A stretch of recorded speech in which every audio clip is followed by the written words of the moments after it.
What is going on, guys? Bengal again here, coming back at you with another video. And today, well, I guess yesterday actually, Team Affinity was released. Team Affinity 3. It's already been completed. The quickest way to do it is just bang out the showdowns. They're so quick to do, and the exchanges. And those aren't really too expensive, but I've had, a ton of stubs for a while now. So just with my investments alone, I was able to do this very, very, very easily. But very good cards were released. So many really good ones, and today I will be giving you my top 10. Now, the great thing about Team Affinity 3 and how good all these cards are is it is very, very difficult to assemble a top 10. Some of these players, just because their swing is so good, are going to perform well, like Eduardo Escobar, who just missed out on the top 10. I think there's so many really good usable cards in here that you could have a bunch of different orders. You could have a bunch of different players sneak in the back end of the top 10. I think the top, 5 is pretty clear cut for me, but a bunch of really good options. However, based on everything I know, based on how good the player's swing is, based on the player's attributes and where they fit in your team compared to the rest of the great cards in the game, I'm going to give you my top 10 players for Team Affinity 3 here, starting with number 10. Hit that subscribe button if you're new, by the way. Support on the second channel, or my MLB channel, I guess we can call this now, has been amazing. I appreciate you guys so much. And number 10, very close to being Chris Taylor, but it is going to be CRONENWORTH for me. Everyone keeps talking about his relief pitcher secondary. It's just like an Easter egg. It doesn't really do anything. But this CRONENWORTH card is really, really good. If I remove my face cam here, you can see all the attributes. He's got 106 and 100 for contact left. Big time contact in general. He's going to play on every difficulty. 97 power right is very, very good. If you parallel him up a couple times, that's over 100. Now, power left is maybe slightly disappointing at 76.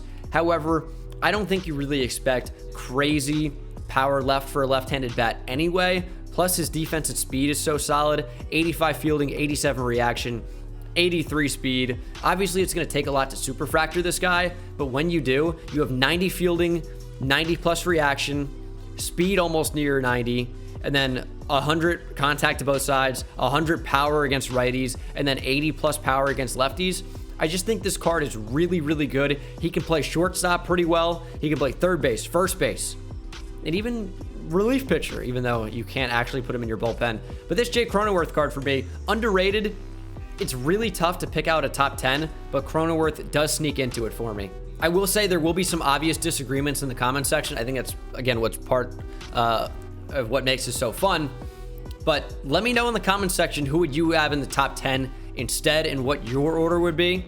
But number 9 is going to be Aaron Judge. I mean, you can make an argument for a lot of these different players, but I think with a guy like Devers, he just really only hits righties super well. Lefties is just a little bit down compared to the other third base options you can have. But Aaron Judge is legitimately really, really good. The reason he's not higher on this list, 89 contact right, not amazing. Parallel him up once, he meets that 90 threshold. He's got amazing power against both sides. Contact against left is crazy high. 60 speed isn't amazing. Here's the problem with Aaron Judge. You'd be like, how is this card not higher? He's got 99 fielding, 90 arm, 99 arm accuracy, 99 reaction. Here's the thing. Because of his 60 speed, he doesn't play like 99 fielding, 99 reaction in right field. He just doesn't get to a ton of balls because the speed is lower. That's the thing.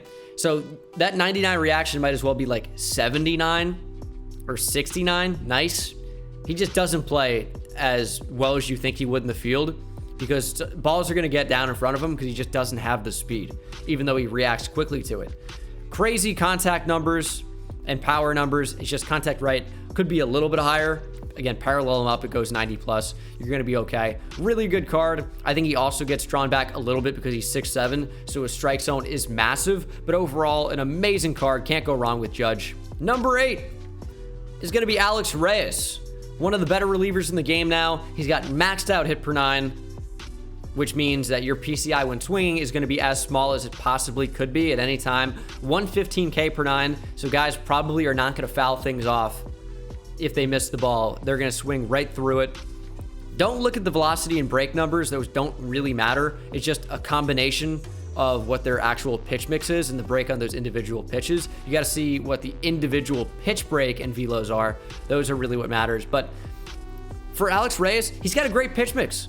97 four seam. He's got 97 four seam. That's going to play at 99 or 100 at its max. 95 sinker. Here's the thing though, it has outlier too, so it's going to be coming in at 100. 86 slider, 79 12-6, which has a ton of break and an 88 mile per hour changeup. Alex Reyes is really solid. The 12-6 has a ton of break. When you look at the pitch control, it's not the best in the world. The sinker isn't crazy.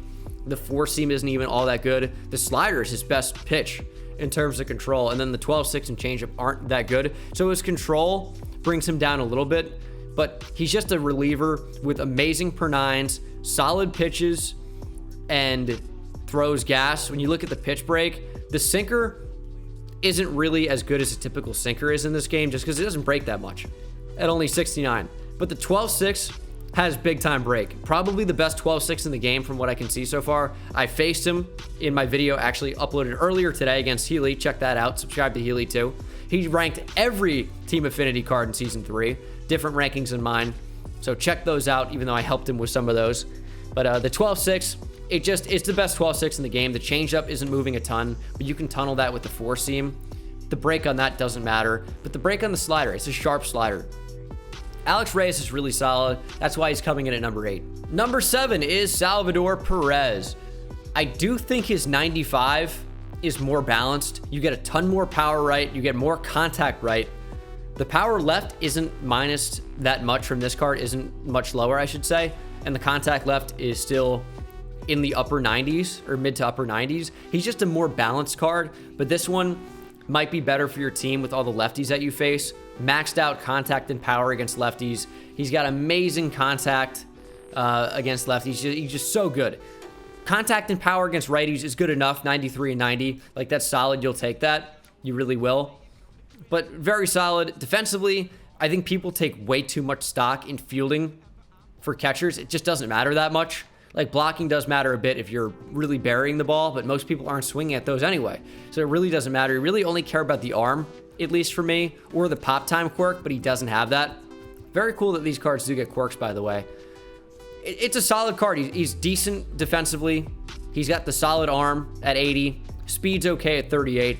I just think the 95 is a bit more well-balanced, but this card's going to play better on the higher difficulties just because he's literally as good as you could be against lefties. So good. Sticking in the AL Central, we're going to slide over here to Gregory Soto, the best left-handed reliever in the game, arguably the best left-handed pitcher in the game. 123 hits per 9, 113 Ks per 9. So again, his PCI, or your PCI when hitting him, is going to be as small as possible if you parallel him up twice, which is not that hard to do.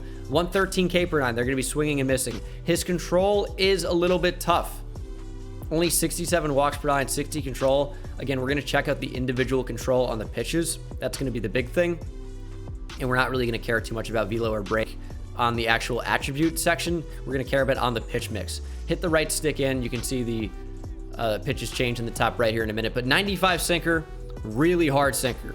88 slider, you want that slider. 98 four seam, and then 88 mile per hour change. The pitch differentials are enough for him to be successful, and he's got that power sinker. When you look at control, the control just isn't really there. So you might struggle to locate your pitches a little bit. Only 25 on the changeup. That is unbelievably low. If you're good at pinpoint, like I have developed into being, he's not going to be unbelievably hard, but he will be harder than a lot of pitchers that you face. Not everyone's going to be able to use this card effectively. You're going to miss some pitches down the middle. I've done it already. But with the pitch break, killer slider, wipeout slider, the sinker isn't that crazy. Four seam doesn't matter. Changeup doesn't really matter. But he does have outlier 1. So the sinker's coming in at 99, 100. It's a really tough pitch to hit. I faced it. It's very hard. It's very hard. But Soto, probably the best left-handed reliever in the game because of the 4-pitch mix and the sinker, and he throws gas, and the wipeout slider. Really, really good card. I think this is a card that's going to fly under the radar a bit just because he doesn't have like the craziest power. He's not amazing defensively. Here's the thing about Trey Turner, though, is that with his 99 speed, as you can see now, he gets to the ball. So his 70 reaction, 72 fielding, I don't really care about it too much. 73 arm, yeah, it's not the best. But his 99 speed might as well boost that reaction up near a 90. The same way it worked against Aaron Judge, it works for Trey Turner. He's going to get to balls in the infield just because he's so fast. So I really wouldn't care about the fielding being too bad, the defense in general. because the speed is so crazy. The hitting, 110 contact right, 125 contact left. Good swing in the game too, which is always a bonus. Contact, you're not going to struggle to hit the ball at all, unless you're already struggling to hit the ball. 99 power right, it's almost 100. That's very, very solid. And then 85 power left. He's basically, if Jake Cronenworth could play center field with that 99 speed, he's pretty good out there with 99 speed. That's really the big thing that matters in the outfield. But he's if Jake Cronenworth had higher contact numbers and 99 speed. Trey Turner, very, very good card. Number 4, I have Adolis Garcia. Oh my goodness, is he so sick. As I mentioned with his 88 when I did my video back when his 88 Tops Now came out, I'm like, this is basically if Ronald Acuna Jr. had a slightly worse card. And this card is better than Ronald Acuna Jr. on his actual live series card. It's a 97. He's got 100 contact right, very good. 90 contact left, good enough, especially as a righty. And then he has 120 power right, crazy, and then 113 power left. Adolis Garcia is going to hit the ball out of the yard. El Bombi is going to hit bombs. Adolis Garcia is nuts. And of course, 74 fielding, 79 reaction. Not amazing, but if you parallel him up once, you get 80 reaction in center. 86 speed makes him play even better in the outfield. The arm is not your favorite at 73, but as far as this card goes, he is easily a top 5 card in the program. The hitting numbers are too good. The fielding is amazing. My mic just fell and I caught it. Hopefully there's no noise here. But his contact and power numbers are so crazy. The fielding and reaction, they're going to play even better because of his 86 speed, which is very good. Adolis Garcia is just unreal. He is basically a juiced Ronald Acuna Jr. Again, the arm is subtracted a bit, and maybe he's not quite as fast. But it's just, if you want a better hitting Ronald Acuna with a lower arm, Adolis Garcia is his card. He's so good. Don't have to go very far for number 3, and that's Matt Olson. You just watch that in real time. Killed that gnat. They're a problem in Texas, man. I hate them. But back to MLB The Show. Matt Olson, I think, is in contention for best first baseman in the game. Yes, above Jim Thome. Yes, above David Ortiz. Above Jared Walsh, who's right next to him. Matt Olson isn't the best hitting first baseman in the game, although his contact numbers are very good. If you superfractor him, you get 100 contact left. Contact right isn't above 100. I don't really care. It's still very high, 92 right now. Again, you have to subtract 1 for all these numbers, but I paralleled him once from using him in a BR run. That's still active, 9-0 right now. Probably will be streaming that on Twitch, twitch.tv/Bengal today. Trying to go 12-0 with this team with the actual Ronald Acuna on the line, not Adolis Garcia. Hits very well for me, 688 so far. The contact obviously not going to be a problem in BR and All-Star. Really amazing contact. Power numbers are wild. 105, 115. Again, subtract 1 if you don't want the actual parallel version. And then 91 fielding, 99 reaction. In this BR run, Matt Olson has made some of the craziest diving plays at first, snatching liners out of the air, making diving stops on ground balls. He is just going to save runs for you at first base. David Ortiz is not going to do it. David Ortiz is not going to do it. Matt Olson, you can see how great 99 reaction, 91 fielding plays. He's just nuts out there. 34 speed isn't the fastest, but it doesn't matter. You're not going to play him in the outfield because he's slow and he doesn't have an arm, but he does play right field if you need him to. He's probably not going to be awful out there with maxed out reaction and 90 plus fielding, but the speed's going to make him pretty slow. He'll basically be a worse Aaron Judge out there, but he'll be okay.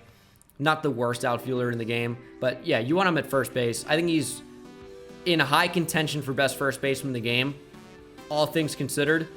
I'd take him above Pete Alonso because of the fielding and reaction.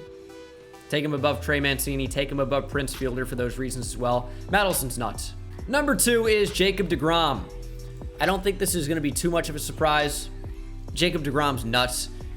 Ever since he got Outlier on his live series card, that card became very, very good. And of course, this card has Outlier as well as the quirks, homebody, night player, stopper. So he's got very good quirks as well for a pitcher. And then 119 hits per 9, 115K per 9. We were talking about per 9s already. DeGrom's unbelievable. He's going to be very tough to hit. He's going to be in the game the entire time, 108 stamina. And then if you look at his pitches, he throws a four-seam at 102. That's what that outlier fastball gets up to from 99. It's a 102 mile per hour four-seamer. It's tough to hit. Power slider is tough to hit. 92. Gets even harder than that. 88 change and then a slow curve at 82. 97 two-seam basically works as like another changeup because believe it or not, 97 is much, much slower than his 102. So you can use it basically as another change. If you work four-seam, changeup, two-seam, those are basically three pitches that are going to come in looking about the same and be very different speeds. Very, very good pitch mix. The power slider is very good. And if you look at the individual control, the big problem with DeGrom was not being able to locate with him. That will not be a problem with this card. Got 90 control overall, but 99 on the four-seam, 97 on the slider, 87 on the changeup, 82 curveball, 85 two-seam. You're going to be able to throw the ball exactly where you want. In terms of pitch break, 99 on the four-seam doesn't really matter, but 99 on the slider, 92 on the changeup, 70 curveball. The two-seam's not moving too much. Again, you're going to use that as like another changeup. But with the break on the slider and with the control on all those pitches, DeGrom is unreal. He's got to be the second best card in Team Affinity 3. And that leaves the best card in Team Affinity 3 as Nick Castellanos. When you talk about a card that can mash, positional flexibility, and overall well-roundedness, Nick Castellanos has to be number one. 125 contact right, maxed out. 124 contact left, -1 from being maxed out. And if you parallel him, it's maxed out. Parallel him once, 100 plus power. 111 power left. Amazing hitting. Best hitting card in the game. All things considered in terms of contact and power. He's just unreal. Maxed out contact and then crazy power. So good. Fielding, it isn't the best, but it really isn't bad. 69 fielding, 70 arm, 73 reaction, or 73 accuracy, 70 reaction. Parallel him once, you get 70 fielding, 70 plus reaction. He will be able to play a good right field for you. 66 speed. He probably is going to play a little worse than Aaron Judge out there, who is 99 fielding, 99 reaction. But Nick Castellanos is faster a little bit, so he's going to be a little bit worse, all things considered, but still pretty good. He can also play first base for you. So he might be the best first baseman in the game. Right up there with Matt Olson. He can play third base as well, hot corner. It's basically all about reaction there. I think a lot of guys play a decent third base. He's really going to be pretty good out there. And then 66 speed we talked about is really not that bad. So when you consider that he's going to be an all-right defensive right fielder, a very, very good bat, anywhere you play him, and can play first, third, and left, Castellanos is just the clear-cut number one for me, all things considered. Let me know if you disagree. Let me know where you have guys. I think there are a lot of guys who can make an argument for getting inside the top 10. Josh Hader is right up there as one of the best lefty relievers in the entire game. He was probably just on the outside for me. I know a lot of you guys are going to want like Ozzie Albies, but he doesn't really hit that well against right-handers, so that brings down his value a bit, even though he is a switch hitter. A bunch of guys are close to getting in. There's so many guys who deserved consideration for the top 10, but that is my list. Let me know what you think down in the comment section below. Let me know where you agree and disagree, and I will see you in the next one. Take it easy. Insane, I hit it at the park, bend bones. See me high step to the end zone. My life like a game, Nintendo. Playing with the best, let them know. Get off the track, the train's coming through. Yeah, promise you get in my way, then you best believe I'ma just run over you. Yeah. Pump and turn, taking it back to the house. Defensive joke, I'm laughing so loud. Speed burst good.